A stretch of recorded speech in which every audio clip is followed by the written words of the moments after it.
America, we got to get back to doing what's expected of us as free citizens in this democracy. That means being tolerant, being respectful, staying informed, and being engaged. I'm former Congressman Joe Walsh. Follow me here and join the millions of Americans who are renewing their social contract with each other. The social contract, it's on us.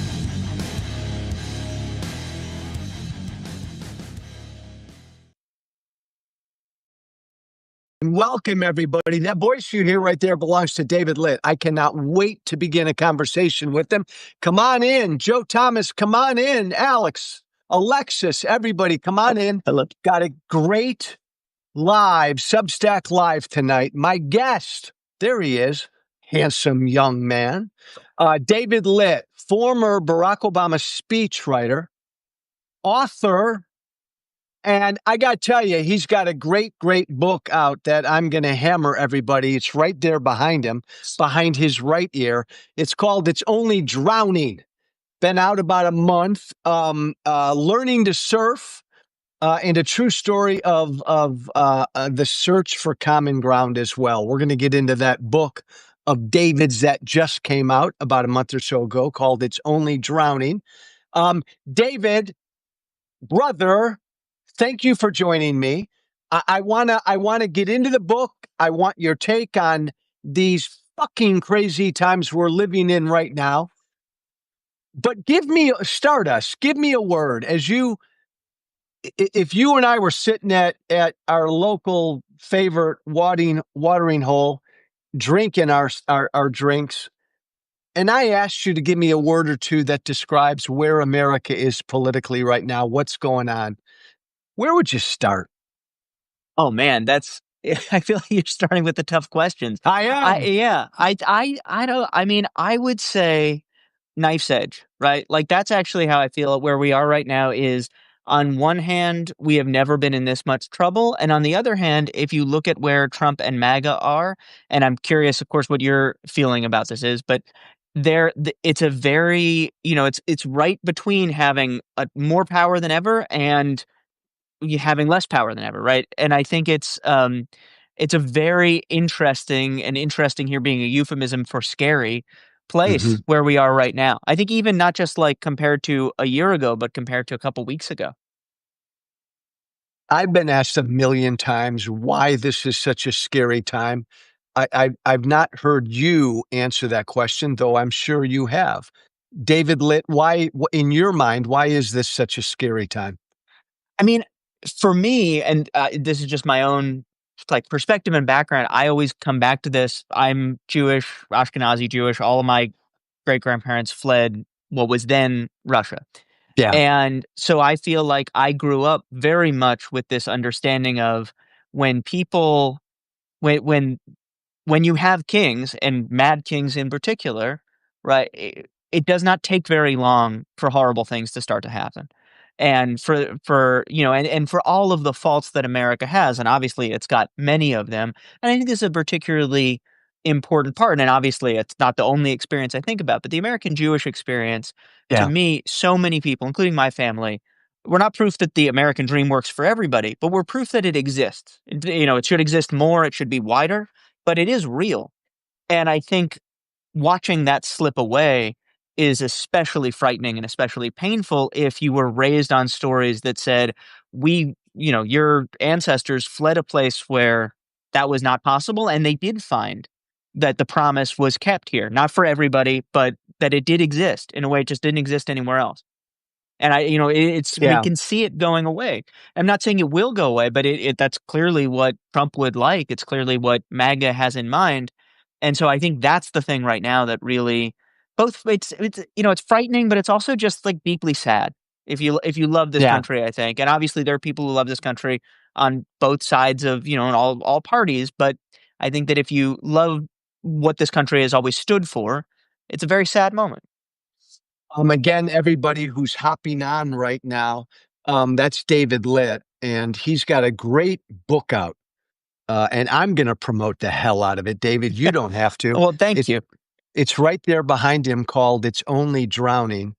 a fascinating true story about David learning how to surf and finding common ground. We're going to get into that book in a moment. David, you know my history. I come from the Tea Party, MAGA, right? Boom, boom, boom. And you don't. You come from the left, and here you and I are locked arms trying to defend democracy. How? And again, how did we get Trump? Now, when you sit back and you think we fucking elected this fascist twice, how the hell did we get him?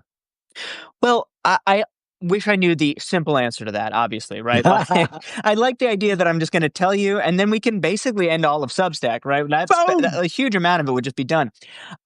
What I want to focus on, one reason that we got Trump that I did not appreciate, and it's from the book, but let's less Yeah, plugging the book and more just like this is what's on my mind right now. So I've spent the last 3 years surfing, which is where like this conversation's already in a kind of dark place. Like yeah, on the other hand, this is sort of about fun in a scary time. And my the guy who I've spent the most time surfing with is my brother-in-law, Matt. And Matt should have been my canary in the coal mine for this. So it's 2016. yeah. I think I had just left the White House and I was talking to Matt. He was in his early 20s. And I was like, so, if he wasn't registered to vote, he still isn't actually. And I was like, if you did vote, who would you vote for? And he said, oh, I would vote for either Bernie or Trump. And I said, Boom. why? And he said, well, because they're the most entertaining. And I said, oh, okay. And then I kind of thought, well, all right, but you're a guy in your early 20s. How many of Yeah, you can there be? And I'm not saying that's the only reason we got Trump, but looking back, it was like, oh, this was maybe March 2016. And that was a warning sign, right? There's yeah. so many different warning signs, but I think that's a big one. And we saw it again in 24, where you had all these podcasters who were having fun. They were like, oh, I mean, obviously, I do not agree with this. Well, actually, I know people who have met Trump and they all say he's very charming personally, right? And so you had all these podcasters bring him on and they're like, hey, this guy's a good hang. He'll say, if I say that this is important, if I say we got to release the Epstein files, he'll be like, yeah, definitely. If I say, we got to get fluoride out of the water, he'll be like, yeah, Yeah. definitely. And so he seems to like me. I like him. And I think, that sense of just like being whatever you want to call it, entertaining, personable, a good hang. It doesn't explain all of it, but I think it's the decisive piece, right? Without that, we wouldn't be in this situation. So that's one of the aspects that I've been thinking about a lot. And David, that's really interesting. And then just to expound on that, I think the other element of Trump, and it would have been of Bernie back then too, is this anti-establishment thing, Mm-hmm. this populist thing, this fuck our political system, fuck both parties. Our politics sucks. Give me something different. Yep. Entertaining, but give me something different. That's what I would hear over and over. Yeah. Well, and think the other thing, and I think, Democrats like me, and by that I mean, in the mainstream, right? Yeah. I think we need to do a little bit of be honest about our role or the that we didn't play a more active role here. And I Yeah. don't mean every person, but I do think that as a party or as a democratic establishment or whatever you want to call it, we became the party of, people were like, we're angry. And we're like, no, you're not. Or like, no, you Boom. shouldn't be. That it can be really hard because I also remember being on the '08 campaign and I was an organizer. I'd talk to people and they'd say, I'm angry because Obama's a terrorist. And you can't be like, well, I Yeah. totally get, Yeah. agreed. But at the same time, anger, when you tell people like, nah, your problems aren't real, you can't be that surprised when they eventually say, hey, we're just going to go for whoever says the problems are real. And we're not going to worry so much about like how they're going to solve those problems because at least they take us seriously. It's yeah, David, it's so interesting. So like I became a Democrat. How fucking bizarre is this? Like Yeah, 8 I feel years like you're ago, really. I just like that you became. I think you picked the perfect time. Democrats have never, no, this is what we yeah, need. it's like joining the New York Jets or something. Yeah. No. Yeah, you're right. 8 weeks ago, from the Tea Party to the Democrat Party in like 14 years. But David, that's what I heard as I was out there campaigning for Harris every day for 3 months last year. I would hear a variation from people kind of, not on either extreme, they'd all give me a variation of, Joe, I know Trump's an asshole. I know he's a jerk, but the Democrats look down on me. They don't understand me. They're Yeah. elites, blah, blah, blah. I would constantly get a variation of that. And again, I'm a new Democrat. You've been around the party a lot longer than I have. And this is part of what I'm talking to my fellow Democrats about. But that notion, David, of like elites and they look down on regular people, and there's a lot of bullshit there. But like, where did that perception come from?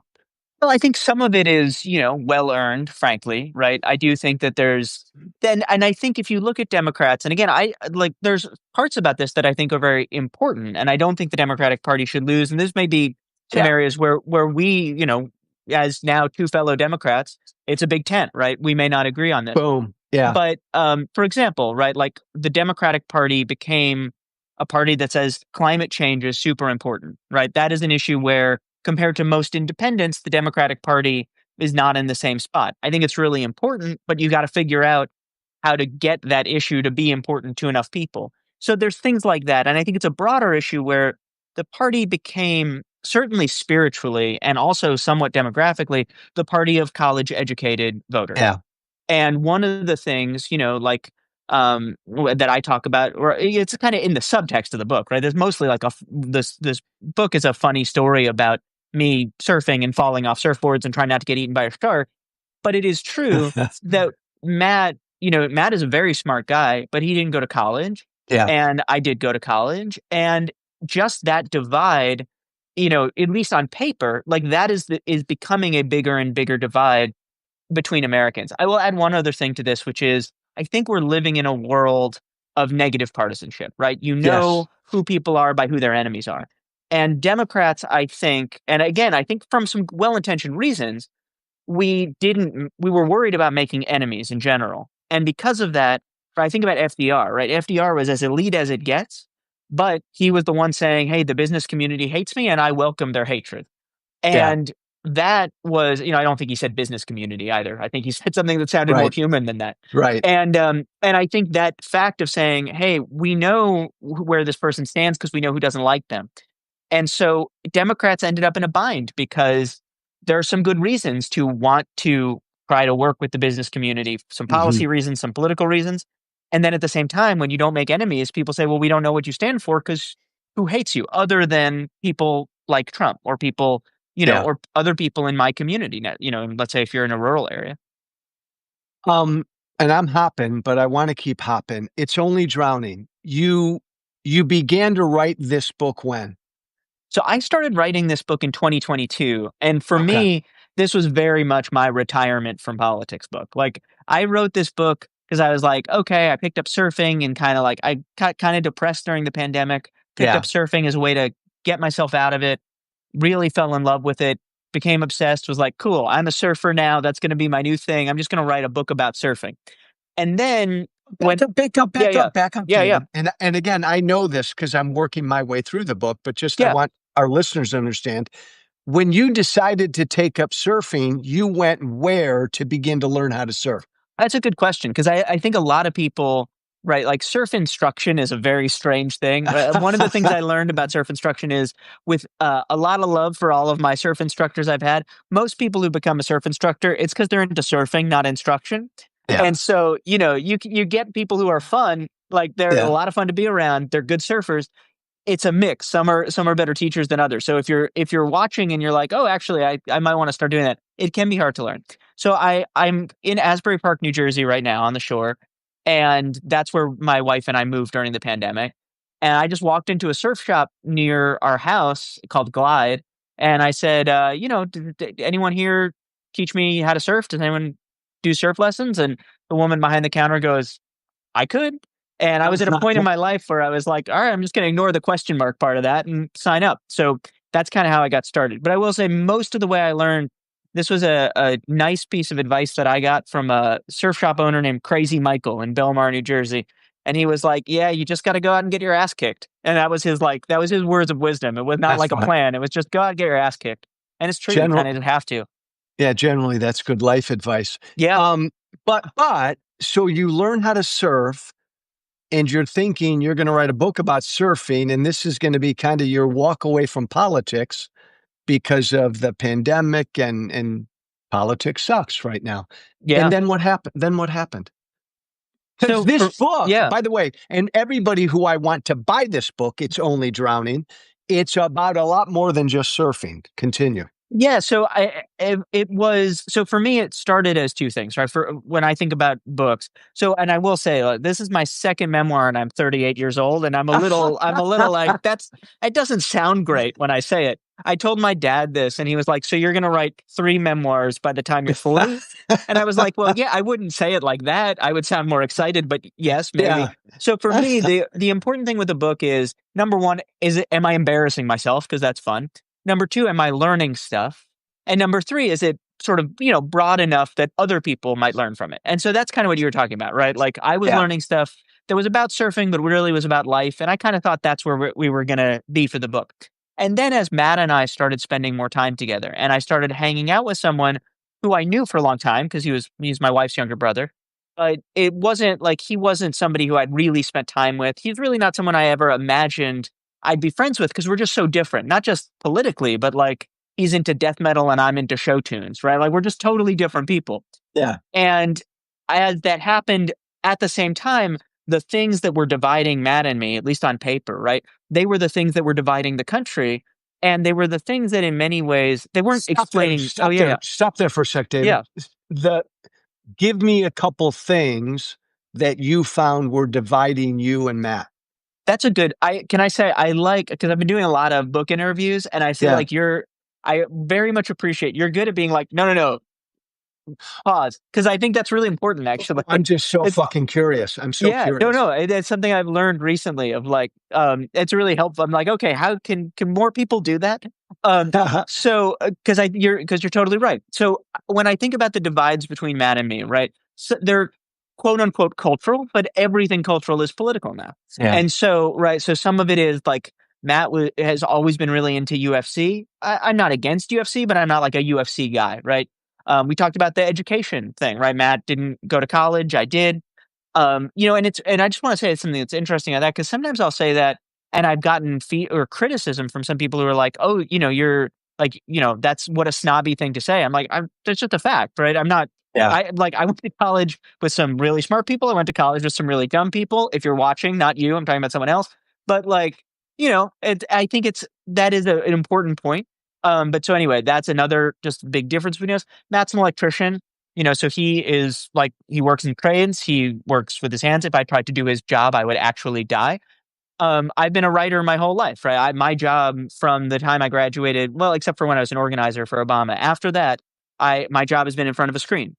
And so that, those big divides, especially among men, right? Do you have a college degree? Do you work with your hands or in front of a screen? Just those two things are huge demographic dividers right now. And when we think about politically. Would you, David, have described your wife's younger brother, Matt, as a guy who paid attention to politics once a week, didn't pay attention, maybe every now and then, lower information voter? Yeah. How would you describe him on that score? So Matt is interesting in that he watches the news somewhat regularly. Like he still watches TV news, which for somebody his Oh, age is wow. like, he doesn't watch it every night, but he watches it sometimes. And so that was, and again, one of the things that I think is important about the book, even though this is kind of obvious and maybe other people know it, but I certainly forgot it at times, right? Is you can't just say, okay, I have these 6 demographic characteristics. I know everything about a person. Yeah. Like Matt Yeah. reads a lot more than I do, which a lot of people assumed that he didn't when I would tell him about him. I was like, no, he's a much bigger reader than I am, and I write books. But so I would say he was sort of aware of what's going on in the world, but gets information very differently, right? So Mhm. I'm reading, I'm like obsessively, maybe a little too much, right? Like typing nytimes.com into my browser. And Matt was getting a lot of information on his phone, right? So it's through Instagram mostly. Like I think he's on TikTok maybe, but it was a lot of Instagram, a lot of social media, a lot of kind of just like talking with friends and less seeking out the news, Yeah. quote unquote. So Yeah. an interesting anecdote about that, like when Mitch McConnell had what I think was fairly clearly was a stroke of some kind, right? He froze Hmm. up, right? Yeah. Immediately, Matt knew that the next day because it was tons of people were making fun of it on like there were all these Oh, memes. And yeah. so if it's in a meme, he would know it a lot faster. And then, it depends on the story and whatnot. But and also then, right, like if Rogan had a guest on to talk about something. So it wasn't so much that like, you were saying like, do you get news once a week? What, and I think it's almost an interesting, and I hadn't thought about it before. When we ask those questions or when pollsters ask those questions, Yeah. it's not just how often or how engaged are you with the news, but what do you think of as being engaged with the news, right? Yes. So, and who are it's not anti-establishment really. It's like, what is your establishment, right? Joe Rogan is now an institution. He's Yeah. just a different kind of institution, right? Memes in their own way. Like there are meme accounts that are institutions. They're just institutions for a smaller group of people. What, my last question on Matt, David, what most, until you got to know him better, and this comes out in the book, what most pissed you off about him? Like if you and I were Yeah. having this conversation 3 or 4 years ago, before you really began to spend time with him, and Yeah. I said, "Come on, what kind of bugs the fuck out of you about him?" What would you have said? Well, it's interesting because we really weren't close. It's not like it's not like I was like, "Oh, that guy," right? Yeah. And I don't think he felt that way about me. I will say the thing that really kind of drove a wedge between us, where I felt like I almost on principle don't want to be friendly, was the vaccine debate. Yes. And right, so when he decided not to get vaccinated, and obviously I did get vaccinated, and it didn't piss me off, but I found it like baffling, right? And Oh, and the difference now is because we've talked about it since, but we know each other better. And this is an important part in the book where for me it wasn't like saying, "Oh, every opinion is equally valid." Like I still think that my decision was the right decision, and I think he made the wrong decision. But the difference now is for me that I feel like it doesn't have to mean everything in the same way that it did for me, in 2021. And I think that part is, it's a fine line to walk, but I also think it's really important.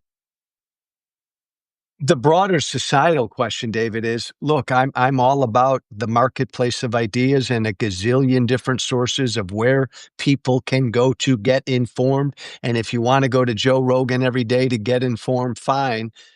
My worry is, and I'm not, no one's ever called me an elitist or an establishment guy. Both parties hated me. So, like, my audience was more Matt. Your brother in Right. law was my typical follower. But my biggest worry, David, is just the truth Mhm. that people are just being lied to in so many of these outlets. And I don't know what to do about that. Yeah, I mean, I think I guess I have 2 answers to that. The first thing is to say I don't have an answer to that, right? That's my Yeah. first answer. Yeah. And I think I always think about it in the sense when I worked for President Obama, something I really admired about him, any new trend or technology, he always asked, like, how could this be good? Right? It wasn't always good, but he was always trying to, he was like, this is coming.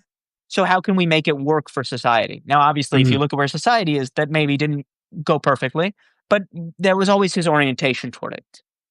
I think in this case, it's almost it's same idea but a little different, where it's like this menu of choose your own adventure information or kind of, Yeah. quote unquote, do your own research, right? That's not going away. And Nope. so, given that it's not going away, what do we do? I don't think it's saying, okay, well, everybody, there's no truth anymore. We're not post truth, right? Like the truth is, if it's there, right? President Obama said reality has a way of catching up to you. I still think that's the case. At the same time, I think that the view that I had, and I think a lot of Democrats had of like, don't platform Joe Rogan, right? No one go Yeah. on Joe Rogan because it'll platform him. Turns out Joe Rogan didn't need us, the Democratic Party, to platform him. He had a platform without any, contribution from Democrats. So all we were doing was making sure that Democrats weren't being heard from. And that's Yeah. one of the biggest things that I think I've learned about politics in general. And I think it's partly through the experiences I write about in the book and partly just being a person in the world that we're living in is if you are not telling people about you or you're not telling Yeah. people about what you believe, it's not that they're hearing from you. I mean, they're not hearing from you, but more than that, they're hearing about you from someone who doesn't like you. And that is a very bad situation if you're saying, "Wait a second, we wanna win people over." I mean, I hear about, and I don't know how you view this, because I think this is, you would know more than I would, but I hear from Democrats in the Midwest, for example, and they say Mhm. in states like Iowa, most Republicans are hearing about Democrats from other Republicans. And what they're seeing is, you know, this thing that happened in San Francisco, this thing that happened in Chicago. And they're saying, wait a second, that's who Democrats are. And they don't have any Democrats in their lives to Yeah. say, well, wait a second, also, a Democrat is your friend, a Democrat is your family member, right? Like, and that I think, when Democrats are only being defined by people who really dislike Democrats, it's not surprising that the brand is in so much trouble. And look, the flip side of all of this is we've got a guy in the White House who lies every time he opens his mouth. Um, uh, and I hear from all of his supporters every day that he connects with them. And okay, he lies to them. They were eating cats and dogs, he said during the campaign. But that's a perfect issue, David, in that issue of immigration, like Trump just fucking demagogued it and lied about it. Yeah. But it was an issue where Democrats sort of kind of stood aside and didn't really engage in. And so Yeah. Americans chose the fucking liar over the party they thought didn't care about immigration. Yeah, I mean, I think the other thing, I think that's true. And I think particularly that there's immigration and the border. And I think that's Mhm. one place where Mhm. we Democrats really got wrong-footed, right? Was that on immigration, I think Democrats were more or less Yeah. where Americans were in a lot of ways, especially now that it turns out, right, that mass deportation is as horrific as everybody thought it would be who Yeah. had thought about it. But the border, I think clearly that was just an issue where, you know, and again, I think it is a strange thing where it's like Donald Trump is president. What he's doing is monstrous, and yet as a Democrat, I'm still, because that's who we are. I spend a lot of time complaining about Democrats, right? Like Yeah. self Yeah. doubt is really like a defining characteristic of the party. But I think let's stick with it for a moment. I do think that that part of being the party of small d democracy, right? The party that wants to protect democracy is saying we have to listen to people. Yeah. And it doesn't mean we have to do everything people want, but it means we need to do enough of what people want or persuade them that they should want something else, that we're more or less standing for the majority. Now, in a lot of ways, Democrats were, and there's all kinds of other things that happened, right? Biden was too old, inflation was high. We had this kind of collective amnesia about Trump, you name it. But I do think on the border specifically, that is one area where Democrats could have been needed to listen more. And I don't know, David, if I grew to really like Kamala on the trail, and I don't know if she could have won because you're right. To me, Biden just fucked things up badly. And I think Kamala generally did really well. But if I could have given her advice from the moment she became the nominee, it would have been sit down with Rogan, sit down with Tucker Carlson, sit down with everybody out there. I don't know that she would have won, but that's what the moment called for. And the people around her just did not seem to get that. Yeah, I mean, obviously, like it's easy. It's easiest for me, I think, to Monday morning quarterback because you are Yeah. on the trail, and I did stuff as a volunteer and whatever, and anyone who worked in politics in the Democratic side was in a million conference calls the moment the nominee switch happened. That was like, Yes. everyone was like, "All right, what can we do? We're all on the same listening Yeah. to whole music for democracy." But I do think that to me, the biggest thing was you're talking about listening to people. This was a moment when the country kind of said, we don't think Biden's done a great job. And I think in a variety of ways, anything else that would have said there's not just a little daylight, but a lot of daylight. And it would have been hard because she was his vice president, but I Yeah. would have liked us to get caught trying more than we got caught trying. And, I want to, even though that was backward looking forward, I think what's important is whichever Democrats are going to win in the future, they're going to have to be able to say, I'm not the old kind of Democrat. And they're going to have to be able to back it up with policy, with the way that they communicate. Something, it has to be different. Um, maybe this question is out there, but I'll say it. I'll ask it, David, as someone who obviously has grown fond of and gained much respect for Obama, way more than I did in my asshole Tea Party days. Yeah. And as someone who said some bad stuff and has apologized profusely publicly, um, how would your former boss Barack Obama, do you think, play in these more populist podcaster kind of times we live in? How would he react to campaigning with all of this shit? Well, I think some of it would actually be a really good fit for him, right? Remember, Obama was the first president to go on a podcast. He went on Mark Maron's podcast. Yeah. I was very jealous that I didn't get to go on that trip because I'm a huge Mark Maron fan. And I think like President Obama is very good in just like if you hear him talk, in a room, right? If he's just like he's very confident, very smart, and very funny. So he's a good podcast guest, right? Like I think actually in that world would have suited him really well. I also think 2008 Barack Obama, people forget this. He ran as the anti-establishment guy, right? Like Yes. I talked to, and now, right, especially for younger people where Obama was the only president they remember, they think Obama is the Democratic establishment, and that's you live long enough to become the establishment, even if you start as an outsider. That is the nature of the beast. But for me, a huge part of what made me as a 22-year-old, 21-year-old excited about Barack Obama was that he was taking on the Democratic establishment. And it was also, I talked to a volunteer of mine in Ohio, and her husband voted for Obama twice, and then he voted for Trump twice, and then he voted for Harris because of January 6th. And Yeah. I asked him about Obama, and he said, I liked Obama because I really hated the Clintons. And Obama beat the Wow. Clintons. And so Wow. that was, for him, I mean, he was still, he wasn't a Democrat, but Yeah. he could get there with Obama because he was like, this is not the Democrats. This is the guy who beat the guys I don't like, or the Hillary campaign, but also with the memories of Bill Clinton. And so I think and the truth is, if you look at most of the Democratic presidents who have won in the last recent memory, it tends to be people coming from the outside whose Yeah. policies are new but not totally radical, right? Like it's not super complicated, but it's also really hard to. It's one of those things that's simple to say, right? Easy to talk about on a Substack Live. Obviously, very very hard to do and to find that person.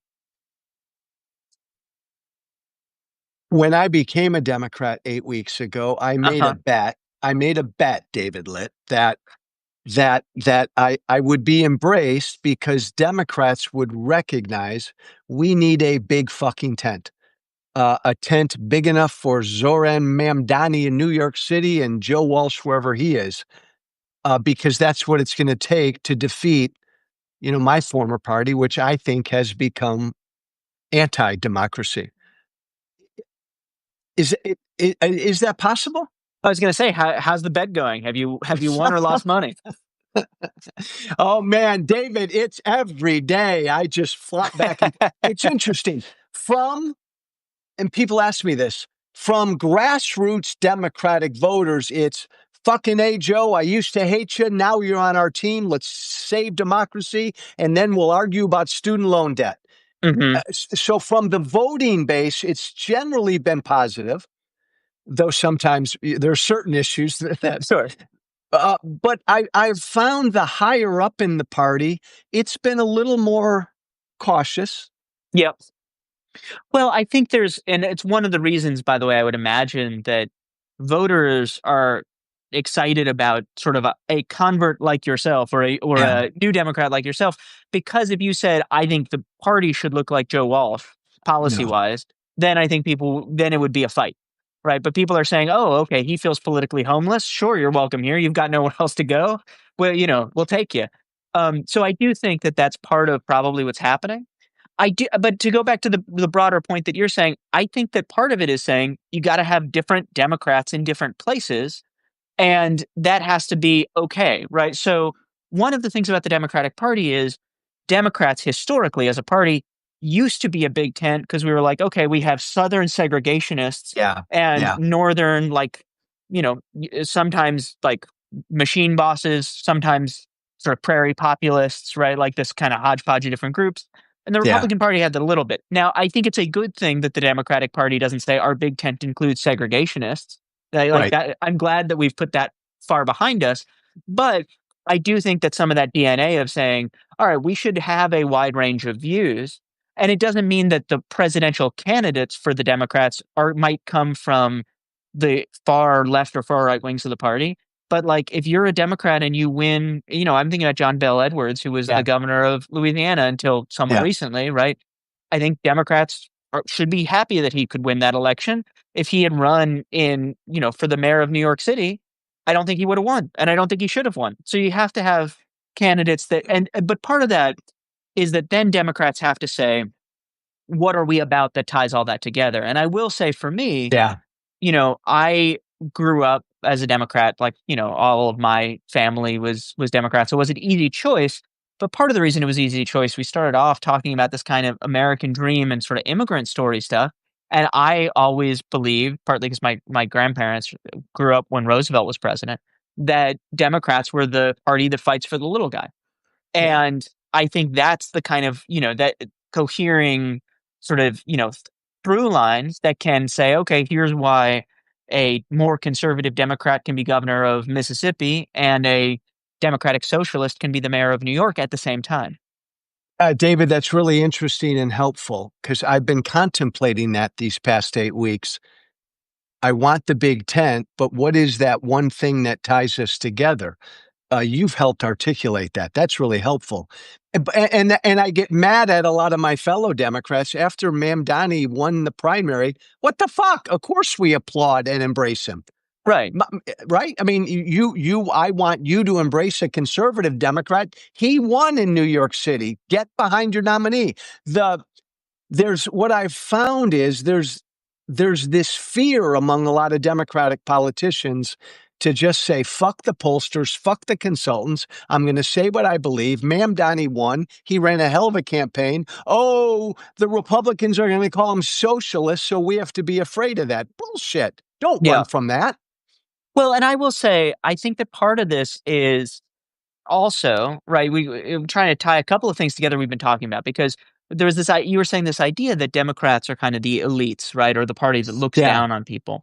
And I don't think that's true, but I do think it's true that we have not done enough, or we could do much more, maybe frame it positively, to say, no, we're the people who are fighting for like everyone being treated fairly, and also like everyone has to play by the same set of rules. President Obama used, a Yeah. number of times I kind of copied and pasted from one speech to another the words, everyone gets a fair shot, everyone pays their fair share, does their fair share, and everyone plays by the same set of rules. I remember that Right. line. And like that it's still, it was smart then, it's true, it was true then, and I think it's still true. And I think just to give you an example of this, and I'm thinking about also like, and this is where, even though this is like a sample size of one, right, of like me surfing with my brother-in-law, who's like Yeah. the Joe Rogan type, but like why I do not understand, and I think it's beginning to change, but I do not understand why Democrats are not firmly saying members of Congress shouldn't be able to buy and sell stock, right? Like that one Yeah. is so Yeah. clear. And because I noticed in the comments, someone said, why is Pelosi so rich, right? Well, she's rich because she married a really rich guy. So Yeah. that's Yeah. that. But also the fact that Democrats can't say, damn right, we shouldn't be having this debate. Nancy Pelosi should be the first person out there saying, no, members of Congress should not be buying and selling stocks, right? That kind of thing. It's not just a policy issue, although it is. It also is saying to people who are getting their political news in smaller chunks, right, on their phone via meme, it is a very clear differentiator that says both parties are not the same. We're the party that is fighting for actual fairness and fighting against corruption. Yeah, and David, it's happened so fast. When I got elected to Congress in that Tea Party wave 14 years ago, college graduates in my district, most of them voted Republican. And it's completely flipped. Mm-hmm. So Yeah. this has happened kind of quickly. Yes. And it's interesting too, because when we think about, and I'm not a demographer or anything, but it is interesting that Democrats used to be, at least when I was like in college, right, the party of like fancy pants colleges, right? If you went to like an Yeah. Ivy League school, like if you just Yeah. walked around the campus, you'd find a lot more Democrats than Republicans. But among college educated voters in general, you'd find more Yeah. Republicans than Democrats. And that has now changed. And then at the same time, what you've seen is that same educational polarization, right? Where if you didn't go to college or you don't have a college degree and you are non-white, you're more likely certainly been trending, especially in this last election, Yeah. toward the Republican Yeah. Party. And so education replaced race in some cases as a sort of predictor demographically. And again, part of, it's funny because for me, part of what I learned in this book is like trying to judge people or Hmm. understand people just by demographics is silly. But I think it's important to do both, right? You have to pay attention to the big picture, the demographic trends, and then say on a human level, there's stuff you just can't measure. And this actually goes back to what you were talking about, Mamdani. And I think it's like, is there data for like the value of having a charismatic candidate who connects with people? No, it's hard to quantify, right? But it's really important. Just because Yeah. it's not quantifiable doesn't mean it's not real. That book that you wrote that came out a month ago, right there it is by David's mug. It's Only Drowning. That I want everybody listening to us to go buy right now. And I'm going to promote it on my Substack a bunch, David, because Oh, thank you. I think it's a wonderful read. Outside of learning how to surf, what's the most important thing you learned throughout writing this book? I learned how to reshape my relationship with fear. And I actually think about this a Oh, lot right now. explain. So in surfing, I always thought about fear as either you overcome fear or you run from fear, fight or flight. And in surfing, one of my instructors very early on told me about this idea called the flower of fear, which is when you feel like the wave is about to kill you because it's going to snap you in half. It means that you're in the right spot. That's your body telling you you're in the right place. And if you commit in that moment, then the wave is going to push you forward and give you the kind of energy you need.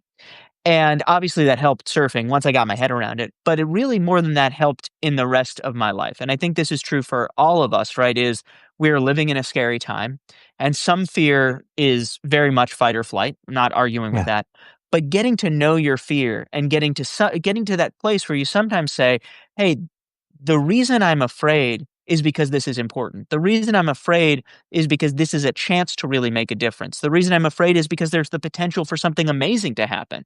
And I thought about this. I thought like even little things that we took for granted, right? Being able to go to a protest Yeah. and not worry about whether the president is going to sick the military on you. Right? As an American, that was supposed to be something we don't think about. And for many of us, it's something that we are thinking about. And I was thinking about this before, the April 5th protest Yeah. in DC, right?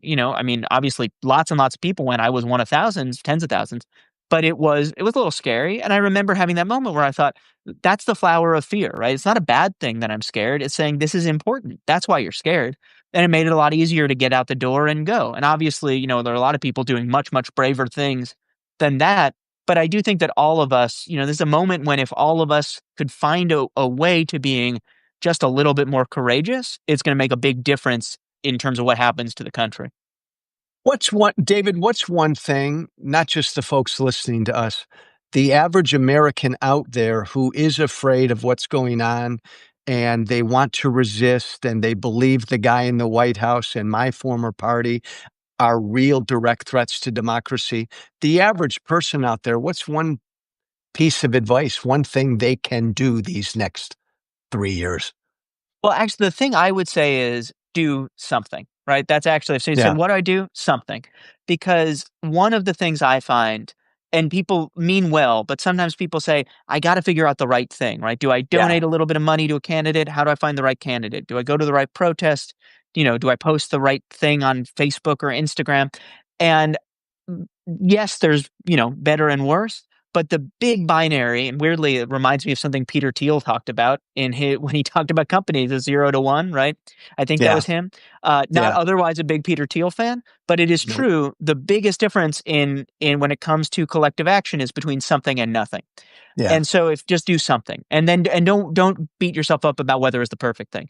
I will also say now if you're sort of choosing from things to do, two easy ones. One I would say is donate to a state Democratic Party, right? Like a good one, Wisconsin, Arizona, North Carolina. Those are ones where like, and I'm not sure what it's like in Minnesota at the moment, but like there's some good, they're getting better and better generally. And Yeah. I'm always amazed. People are like, if you make a recurring donation of $15 to a state party, they're like, where did you come from? This is incredible. That builds infrastructure. So that's the other small one that if you have a little bit of extra cash lying around, if you give to candidates, that can be really good, but they generally are better at raising money because they can get in front of people and people are easier to donate to. They're just, it's more engaging. So the state parties. David, that's a great answer. Two more questions, one very specific and then a big picture question. And I thank you, my friend, for your time. Is Matt registered to vote yet? Your brother-in-law? No, he's not. Get him off his ass. Why isn't he registered to vote? Well, so this Did is he tell you why? Yeah, it's interesting. I haven't asked him about it recently. By the way, I'm just checking to make sure. Okay, I do have battery. That was, my behind the Yeah. scenes of the Substack Live. So the last time I talked to him about this actually was the last big surf trip that we took for the book to Hawaii, and I haven't asked him since. I'll ask him tomorrow. Um, the what he said at the time, and I imagine he would say the same thing, is that he just feels like it doesn't make a difference, right? He's like, I think Yeah. my life's gonna be the same no matter what. Now in fairness, he lives in New Jersey, which got redder this last time, but he, in a non-competitive congressional district. And so Yeah. he is more right than that would be if you lived in, a swing congressional district in Pennsylvania or something. But, Yeah. but I think but more than that, was interesting to me is I think for him, it wasn't like he wasn't saying I've done the math and I can want to argue each point of that. I think it was more saying I want to feel like I have control over my own life, right? Yeah. That almost it's rugged individualism is a very American trait, and that's an extension of it that I don't. Again, like in a way, the book's kind of about like there's a lot of stuff where I don't necessarily agree with his approach, Yeah. but I see where that's coming from because I also feel the same sense of the world can be a very overwhelming place and it feels out of control. Sometimes my way of dealing with it is different, right? Sometimes it's frankly like Googling until I, get super anxious. So it's not like I have it all figured out. But I think that's a big part of it. But you know what? I feel like every time I have these conversations, I end up with like a list of questions to ask Matt the next time we surf. So I'm going to add that to the list. Tell him Joe Walsh wants to know why the fuck he isn't registered to vote yet. Okay, I will ask in that style. My last question, David, and I'm older than you. It's my most favorite question in the world. Are you generally bearish or bullish on this American experiment? As someone who is older than you, I'm generally bearish. What gives me hope is the fact that 8, 9, 10 years ago, you and I would not be sitting down speaking No, with each other. So what the hell? But are you generally bullish? And be honest with me, sir. Bullish or bearish on America? I'm a long-term bull on America, right? I'm not the short term is unpredictable, but Mhm. I think it's gonna get worse before it gets better, and Yeah. the worst part could take a long time. And one of the things that I think I felt like this on November 5th, right, this year, was thinking about things in like 2 years from now, 4 years from now, we'll have this all figured out. I think that's a recipe for becoming disillusioned and not having the sort of ability to run the marathon. I don't know, we could have a Democrat in office in 4 years, totally possible. But I think more broadly speaking, if you just look at other countries where this kind of thing has happened, um, it can take a very long time. And the other thing, I think about the Gilded Age, right? Like, Yeah. what followed, especially if you're, a Democrat without reservation, right, and have been for even more than 8 weeks. What followed the Gilded Age was Yeah. this incredible flourishing of its kind of reconception of what it means to do big things together. So I Yeah. think we will. And the last thing I will say, and again, I could make the bearish case too, but I think I'm Yeah. just wired to be long term optimistic. Is I do think that American exceptionalism may be overblown in certain ways. That said, I think when you look at some of the ways that America is dealing even now with Trump 2.0, just 6 months in, right? At this Yeah. time in Biden's presidency, he was still above water.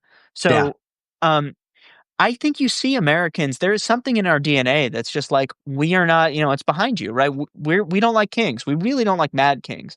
And Yeah. we don't like getting pushed around. And we are willing to take bigger risks. Now, our corporations don't seem to be, and I worry our universities and law Yeah. firms may not. Yeah. But as a people, we're still like the kind of stubborn assholes that the British found really frustrating. And I think Yes. that might save us in the end. And I agree. I think in the short term, David, we are not a fucking cruel people. Most Americans are not Yeah. cruel. And every day they're seeing this administration go into Home Depot parking lots and 7-Eleven parking lots Yeah. and hospitals and courthouses, grabbing and disappearing immigrants. It's Yes. utterly cruel, and we are not a cruel people. Yeah. Well, I would just want to quickly add to that because I think the Stephen Miller sort of plan for the Yeah. presidency, right, was not just that they would do all this stuff. It's that people would like it. Yes. Right? They were like, we're going to do this, and people are going to be like, well, it's good for because it's tough on crime, or it's tough, or it's Yeah. and that was what happened in the election by a small margin, but still, right? Like they won the popular vote. Americans do not like, the majority of Americans do not like Right. this. They don't Right. want Stephen Miller to be president. They frankly would prefer Trump 1.0 to Trump 2.0. Yeah. And so I think that again, in a lot of countries, what the people want doesn't matter. And, we see what they're trying to do in Texas with gerrymandering. They're trying to make it so that it doesn't matter here either. But I do think what people want still matters way more than it did in most countries in human history. And so I think that is important. He is David Litt, and I want everybody to do me two favors. I want you to follow and subscribe to David right here on Substack. David Litt, subscribe to him. He puts out wonderful, interesting, thoughtful stuff. Thank you. And then I want everybody to check out and buy his book, out now a month, called It's Only Drowning, a true story of learning to surf and the search for common ground. It's a wonderful book. It's a wonderful read. David, my friend, this has been a fucking blast. This was really Thank fun. you. Yeah, thank you. This was great. Thank you, everybody. David, thank you. Everybody else, God bless. Be brave.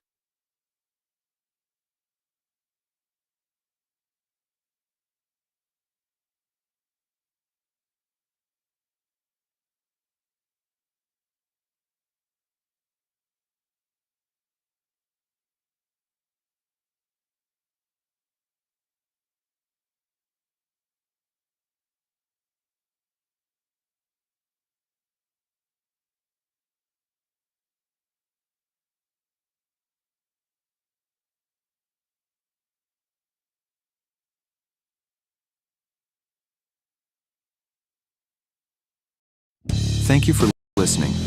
Remember to listen, share, and follow The Social Contract with Joe Walsh on Apple Podcasts, Spotify, and everywhere great podcasts are found.